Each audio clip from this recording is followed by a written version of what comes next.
Dram Show with me, Chris Goodrum. As per usual, big thank you to everybody that watched last week's episode of the show, liked, commented, all that kind of stuff. Also a big thank you to Hannah Whisky Merchants for sharing the episode on their social media channels. Obviously they must have enjoyed the episode of the show and thought it was pretty good. I enjoyed it. I thought it was pretty good. So yeah, everything's wonderful, isn't it? So I've also caught up with all of your comments, which was really nice, and there seemed to be quite a fair few on the Springbank episode of the show from a little while ago, and just a big thank you for everybody that sort of stepped in and kind of pointed out just what the channel is actually all about. And yeah, sometimes, like I said last week, you know, episodes of the show have a commercial angle to them, and some episodes of the show are, generally speaking, either just purely for entertainment, like this week's episode of the show, or they're, introducing distilleries, or, things like that to you guys that you may well not have come across. And again, this week's episode of the show is no different. So the samples for today's episode of the show all come from the World Whisky Awards, and I think from 2 World Whisky Awards in actual fact, and or 2 years worth, I think.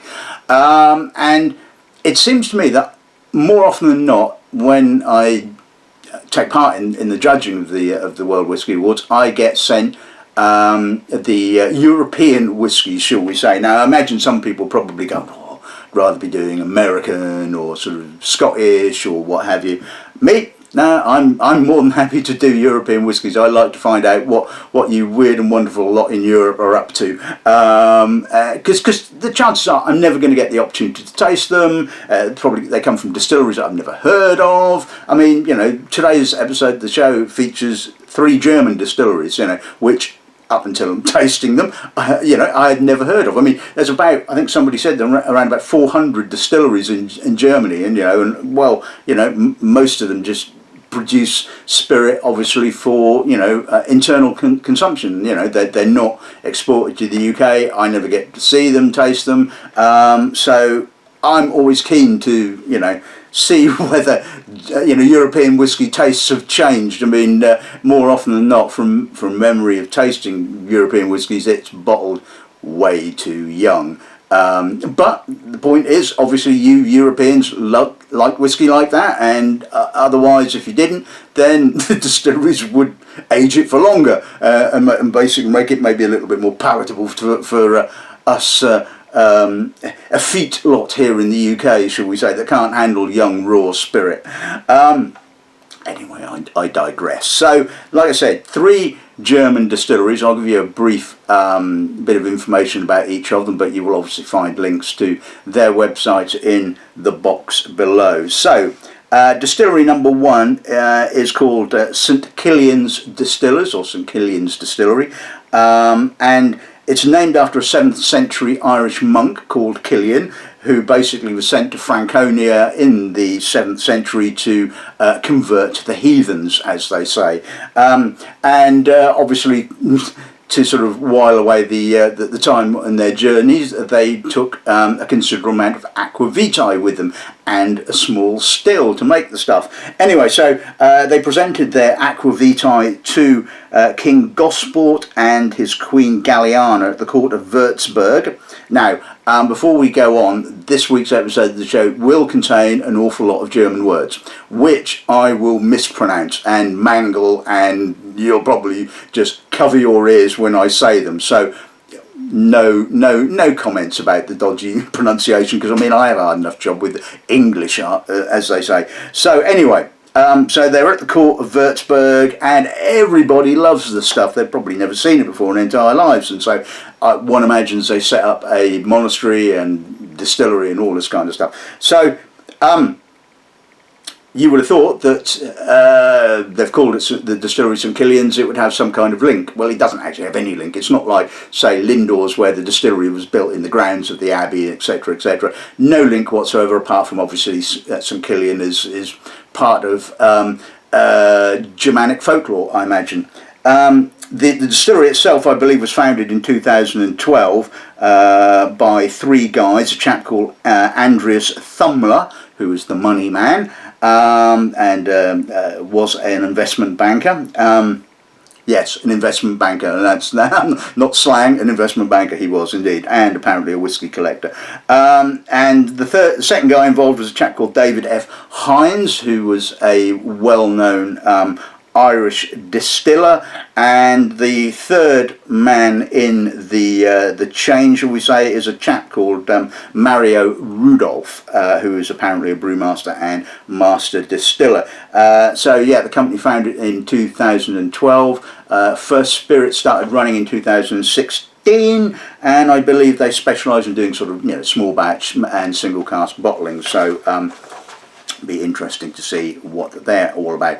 Distillery number 2 is called the Hercynian Distillery. Now their website doesn't really go into an awful any detail at all about their history, so all I can tell you is that they started making whiskey in 2002, but before that I believe they were founded in the mid-80s and were initially making sort of fruit eau de vie and things like that.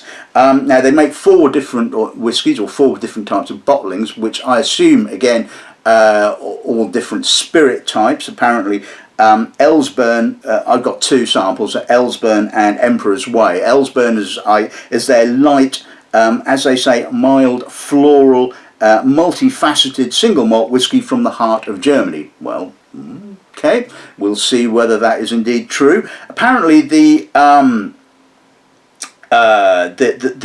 name has been changed, because originally it was called the Glen Els. Now imagine that this has probably got nothing at all to do with the Scotch Whisky Association, because as far as I'm aware this whisky is not available in the UK.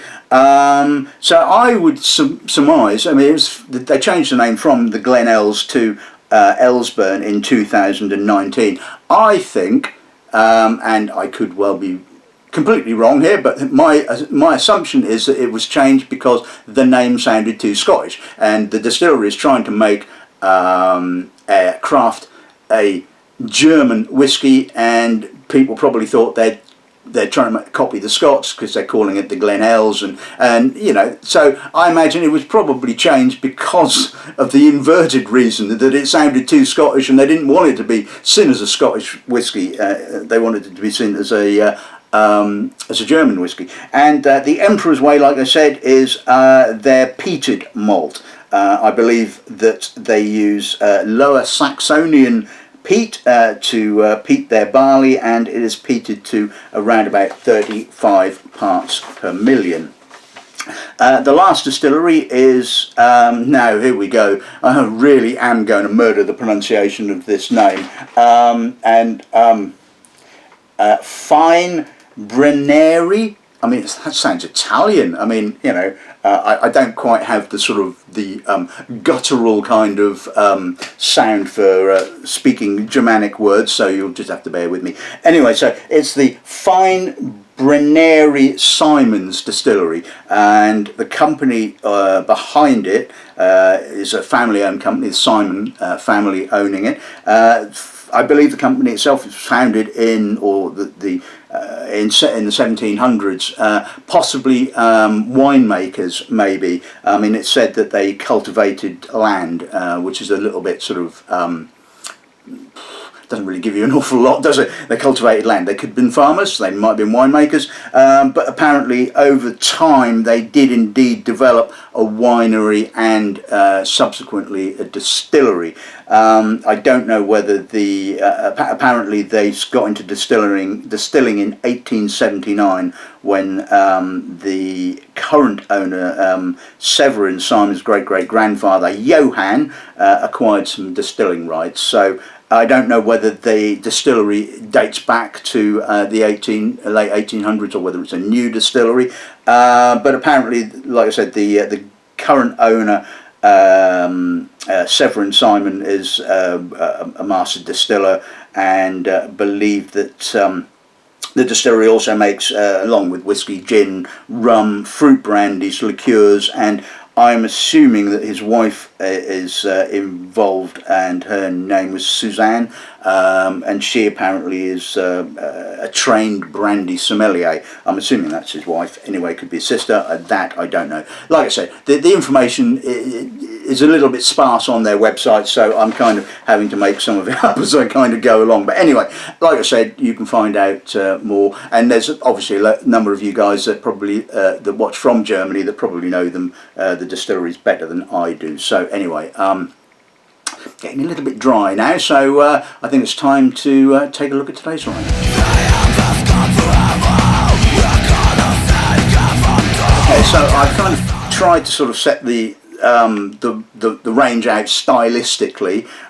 So we're going to kick off with the Hercynian Distillery Company's ElsBurn. This is called The Journey. Now I think, as I tasted it in November of last year, so for the current World Whisky Awards, I'm assuming it's the 2022 edition. They do seem to do an edition of this every year. Bottled at 43%, and it's been aged in ex-fortified wine casks, so don't know which ones, maybe a selection of different ones. We're going to stick with the Hercynian Distillery for bottling number 2. This is the Emperor's Way. The bottling is called the Imperial Abbey. It's batch number 1, bottled at 48%, and it has been aged in quite a number of different casks. First fill cream sherry, Pedro Ximenez sherry, and Paolo Cataldo sherry. Right, okay, fair enough. So that's that bottling. Then we're going to move on to the first of the two St. Kilian samples. This is the Ambassador's Choice 3. It's a private cask selected by Mario Rudolf and somebody called Gavin Ryan Thomson. Don't know what his association with the distillery is. This is apparently they used a very special malt blend for this particular bottling, including Pilsner malt and Cara Aroma malt. It was 4 casks, not a single cask, and it was a vatting of 4 ex-Bunnerhaben Stoischer casks, so or American Standard barrels, bottled at 63.3%. Then on to sample number 4. This is from the Feinbrennerei Simon's Distillery. Maybe the more often I keep trying to pronounce it, I might actually master it. Who knows? So this is called Simon's Whisky is Art, Bavarian single malt whisky. This is cask number 2. It's a 5-year-old. It has been aged entirely in an ex-Chateau Margaux wine cask, so it's a Bordeaux red wine cask, bottled at 48%. Must say, I do like the label. The label, I think, is really quite funky. And that's another thing about these European distilleries. You know, not only is their whiskey weird and wonderful, more often than not, their labels are weird and wonderful as well. Then we're going to move on to the third of the Hercynian Distillery Company bottlings. This is the ElsBurn Exceptional Cask Collection 2013, 6-year-old single sherry Octave V1367, and yeah, look at the colour of that. Dark. So yes, bottled at 57.2%, distilled in 2013 and bottled in 2019. And the final bottling of the day is back to St. Kilian's, and this is called Turf Peak, the Master Distiller's Selection, bottled at 60.2%.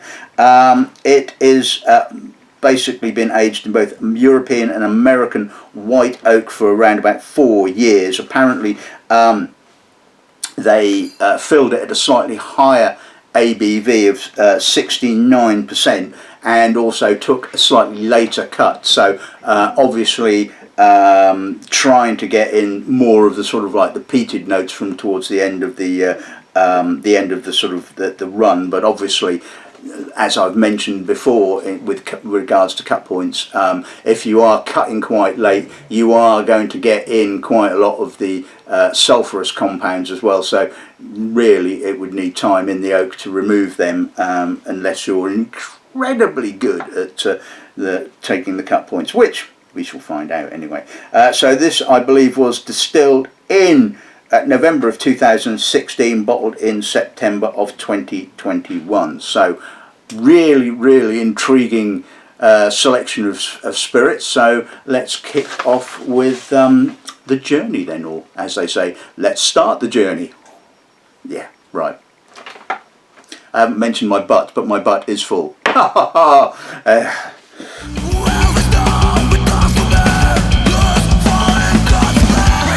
so let's kick off with the ElsBurn, the Journey Edition 2022. Let's see what the nose gives us on this thing. It's a bit raw. It's meaty, intense, malty. It's quite slightly biscuity. There's a little bit of green tea, potpourri. I can smell the kind of fortified wine in the background. The balance is actually quite good. I'm assuming, because I don't know the style of the spirit, I'm having to assume that this kind of robust meatiness is the style of the spirit, although it's supposed to be, what did they say about their spirit? I think mild and floral. It doesn't really come across as mild and floral. Like I said, it comes across as kind of like meaty and one imagines in its youth rather sort of sulphurous, but there's no sulphur on the nose. The nose is really clean. It's, like I said, it's a little raw, it's a little young, meaty, not hugely complex, it has to be said. A little bit of spice and yeah, definitely some sort of fortified, sort of biscuity kind of notes.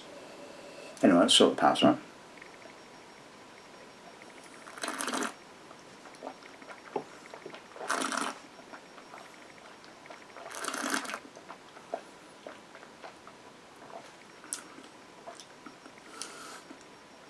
Ooh, for 48%, you can really feel that. 43%, sorry. It's a bit raw again. Quite oily, malty, rich. It's got a kind of almost dark rye spice kind of note happening. Again, I'm getting fortified wine notes, although I'm not really kind of picking up any specific style of fortified wine. I don't get any kind of grapey Madeira kind of character. I don't get, you know, within Germany, fortified wine, I don't know well, I don't even know, the cask could come from anywhere. There's a little bit of orange. There's a slight sort of confected note on the mid palate. There is a little bit of maltiness. Again, the spirit seems to have that sort of density and maltiness. It's not light and floral at all. Maybe that's just how it's interacted with the casks. Quite spicy on the finish, quite hot, quite alcoholic, and I'll put a little drop of water with it. I mean, ordinarily sort of 43%, I wouldn't be putting water with it at all. And it does seem to be, you know, it's just a limited edition each year. It does seem a bit odd that they're bottling it at 43%.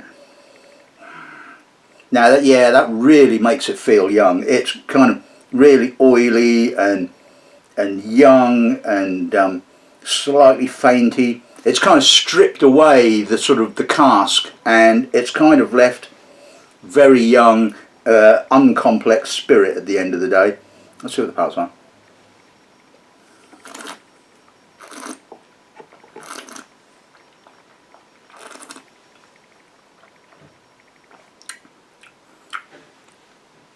It's all right. It's okay. Again, it's young. It doesn't feel quite so raw. Taming that alcohol has kind of removed some of that rawness, but the fortified wine notes are a little homogeneous. It's pleasant enough, but it doesn't surprise me. You know, it is just too young for me personally.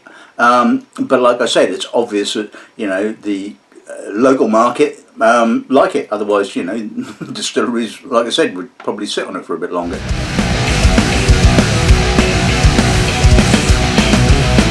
Right, okay, Okay, so let's move on to the second whisky of the afternoon. This is the Emperor's Way Imperial Abbey. Let's see what the nose gives us on this. Now, you're probably thinking, why have I got a peated malt as the second whisky of the day? And the reason for that is I can't smell any peat. Well, no, that's not strictly true. There is a small background note of ashiness, but the reality is this nose is all about the sherry, and it's a bit kind of homogeneous. Is not what the trouble is. What they've done is they used too many different sherry casks, and they've kind of all cancelled themselves out, and so you just get a sort of a fairly homogeneous sherry character. Now, you're probably thinking I'm being a little bit harsh here, and yeah, maybe I am. Again, youthful. It's quite creamy. I mean, it's a pleasant nose, there's a touch of spice. It's just not particularly complex, and I think that too many raw materials have been used that have just cancelled each other out. And maybe they should have, just cut down on the number of different sherry casks. Because, like I said, it comes across as just slightly generic sherried whisky, and I think I would have probably struggled to sort of place this as a German whisky. I'm not doing us any favours, am I? Anyway, let's see what the powers are.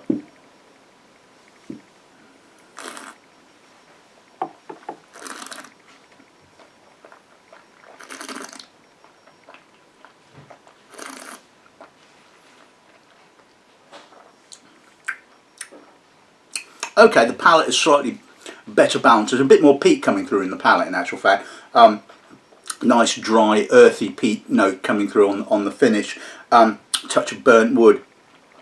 Again, the sherry character is fairly sort of simplistic. It just tastes sherried. It's got more depth. There's a little bit more complexity. It's got a nice mouth-watering finish. I don't really think that actually sort of needs to any water.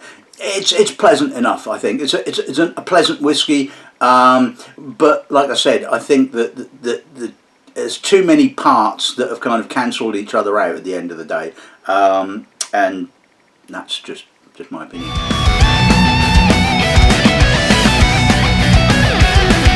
Okay, so let's move on to the first of the two from St Kilian Distillers. This is the Ambassador's Choice. Let's see what the nose gives us. Yeah, that's kind of interesting. Pungent, youthful. You can certainly smell that that's above 60%. 63.3. I mean, whew. There's some gooseberry, there's some vanilla, there's a little bit of peat, a bit of menthol. It's a bit odd, but I can see where they're coming from with it. It's interesting. It's a bit kind of, there has a sort of a spey kind of quality to it, to be honest with you. I mean, it's got quite a crispness, and I like the oak. The oak has got that kind of ice creamy vanilla, I suppose. It's raw. No, it's young. It's not raw. It's young. It's kind of interesting. I mean, it's got a little bit of peat. Obviously, it's picking that up from the casks. And although, like I said, you can smell the fact that that's above 60%, it's actually pretty well integrated. So, sort of pass on.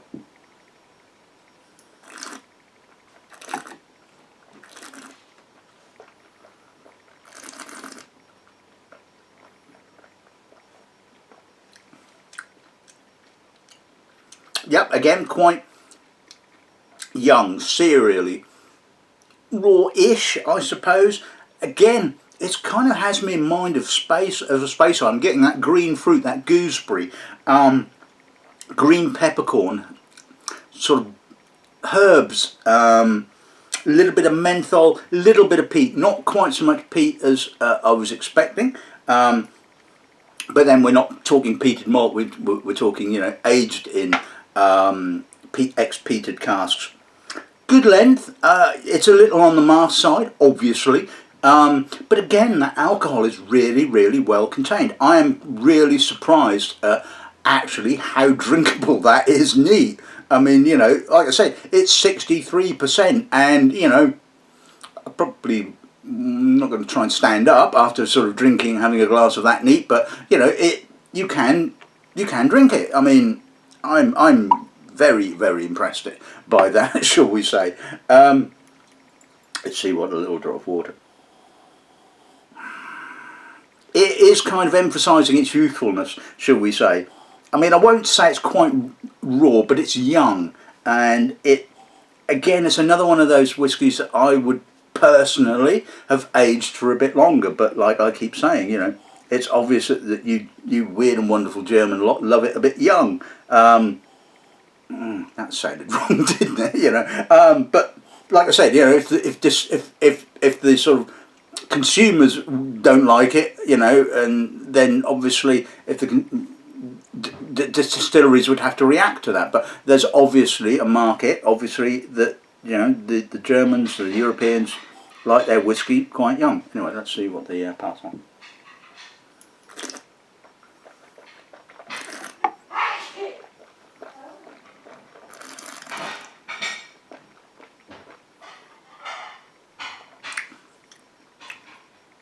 A little bit more oak now.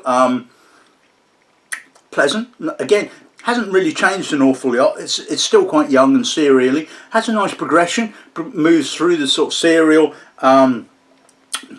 into the sort of subtle peat and earth, and kind of comes back to the cereal notes on the finish. And again, like I said, it really kind of has me in mind of a Speyside. It is very, very much in that kind of style, and yeah, I think personally I'd have left it a little bit longer, but you know, overall, has to say that's quite an impressive whiskey.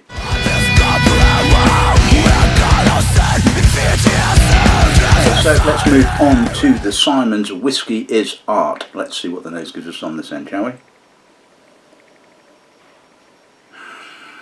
Oof. Herbal, spicy, sort of dried mixed herbs, I guess. Rose petal, sort of almost wheatiness. Lavender, big chunky vanillins, grilled nuts. That's nice. That's a nice nose. That's quite complex. The trouble is, again, I don't know what the spirit character is like, so I'm kind of a little bit lost because I'm getting a lot of wood, a lot of oak. I mean, you know, the majority of those aromas that I just described are kind of definitely wood derived. The sort of, you know, the herbal sort of red fruits, the dried fruits, the mixed herbs. So it is quite cask orientated. I get a feeling of spirit, but it is quite sort of oak orientated. But it's lovely. I like this nose. I think it's a lovely nose. It's really very, very appealing. Let's see what pass on.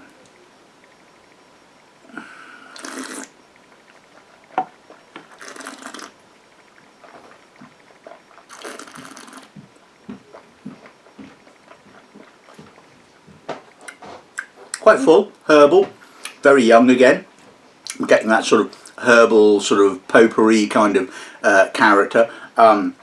Finish is quite cereal. I'm getting green peppercorns, almost astringent spices. Again, I don't feel like I'm getting a huge amount of distillery character. This is very much all about the oak. It's a little bit rawer, a little bit greener, a little bit more sort of astringent on the palate. I loved the nose. I thought the nose was lovely. The palate I'm kind of less enamoured with, shall we say. It's interesting. It's a pleasant whiskey. It's a little bit too heavy on the oak, possibly. But like I said, not knowing the sort of style of the distillery itself, it's difficult to kind of pick out any spirit character. So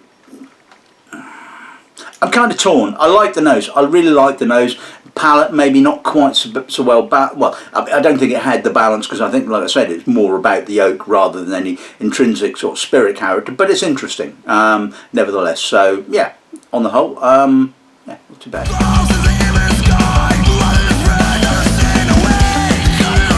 So let's move on to the ElsBurn Exceptional Collection Single Sherry Octave. Big, meaty, full, rich, herbal, lots and lots of sherry dried fruits, coffee, vanilla. There's almost a kind of column still kind of note coming through. Maybe the well, I don't think the distillery has column stills, but it's got that slightly rummy, column stilly kind of dried fruit. Treacle, vanilla potpourri, sweet dried fruit oranges. Again, it's as expected, the colour. It's pretty much all about the sherry. Although it does have some light and shade. It's not a complete one-dimensional sherry monster, but I'm really not getting a great deal of distillery character again. I mean, I suppose in the sort of, you know, panoply of bottlings they do, you will have some that have more of the distillery character, like the Journey, and then, you know, you have to sort of cater for all individual tastes. So you have to do a sherry monster because some people love sherry monsters. I still kind of like fail to get my head around these kind of things, because they are just intrinsically too heavy on the wood. But you know, people like them. Anyway, let's see what it passes like.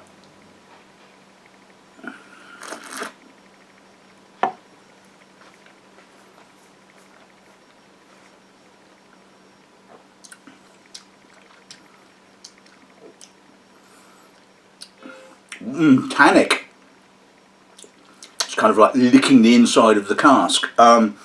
Meaty, coffeed, dark, lots and lots of treacle, dark dried fruit, prunes, walnut, raisin, oily, intense. Again, we're talking pretty much all the sherry cask here. Along with the sort of the tannins on the finish, they bitter a little bit as well. But there's plenty of treacle to kind of offset that. So if you love your big sherry monsters, this is going to, you know, float your boat. There's no distillery character, there's spirit character at all that I can get. It's just pretty much 100% all about the sherry. Let's put a little drop of water, see whether that actually removes some of the sherry. I'm guessing probably not. No, there's no distillery character at all still. It's all sherry.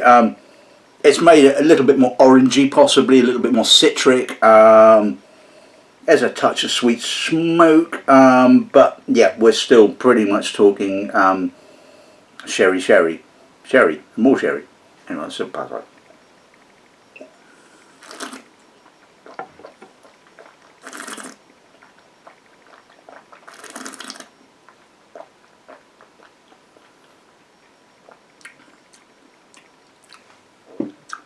Pretty much the same, still quite heavily sherried. I mean, I will give it, for a sherry monster, there is quite a bit of complexity, but it's complexity within the panoply of wood character and wood notes, and not enough distillery character or spirit character at all.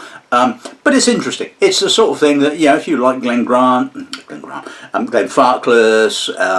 if you like sort of, you know, that kind of style, you like Macallan and so on and so forth, then that's obviously going to float your boat. For me, the quality is good, but it's a sherry monster at the end of the day.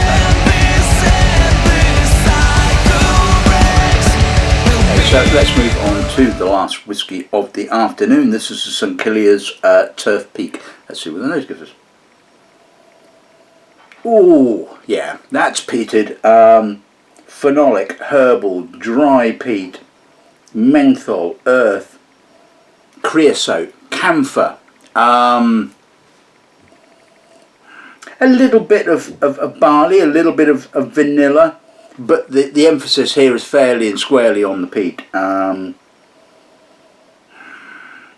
I mean, I like it because it's a peat monster, but again, you could argue that it's the same as the sherry Octave, slightly more one-dimensional. It's just about the peat, whereas the previous one was all about the sherry. Let's see what the pass on.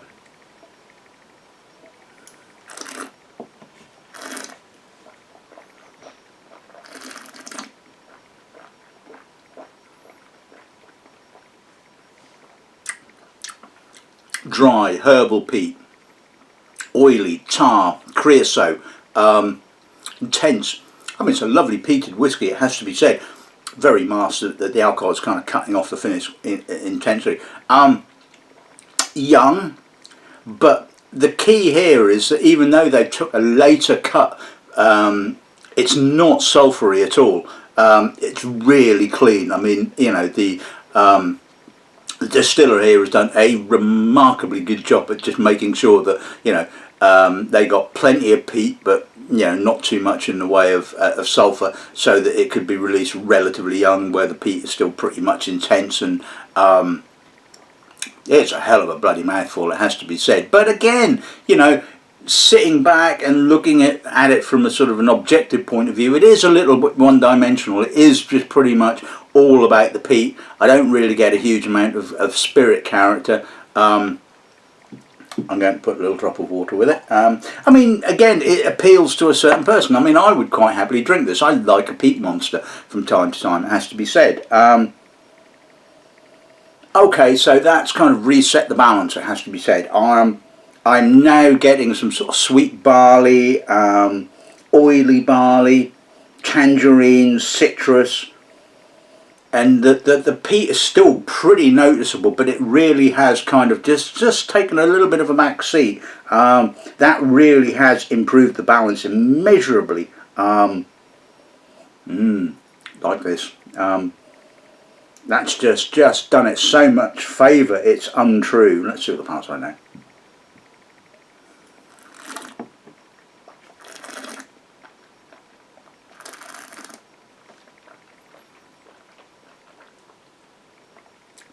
Oh, that's good. That's done exactly what it did on the nose. It's kind of dialed down the peat. The peat has kind of like regressed. I'm now getting sort of oily barley. I'm getting spirit character, touch of apricot, rich fruit. The peat lingers. I mean, the length on that is stunningly good, it has to be said. Lovely ashy sort of peat note along with a bit of sort of earthiness. Really complex. Very, very good. I love that whiskey, it has to be said. And it's just amazing what a little drop of water with. And that's the thing I love about cask strength whiskies, and I just wish that so many more distilleries would do this kind of stuff, because it just shows you how just adding a little drop of water can suddenly just really open up a whiskey. And the point is, you don't want to just bottle it at sort of 46, 48, 50%. Where's the fun in that? You taste it at cask strength, you go, oh my god, that's incredible, that's intense, but you add a little drop of water and suddenly it just kind of all opens out, and it's just kind of brilliant, absolutely brilliant, wonderful, lovely way to finish. That's all I can say.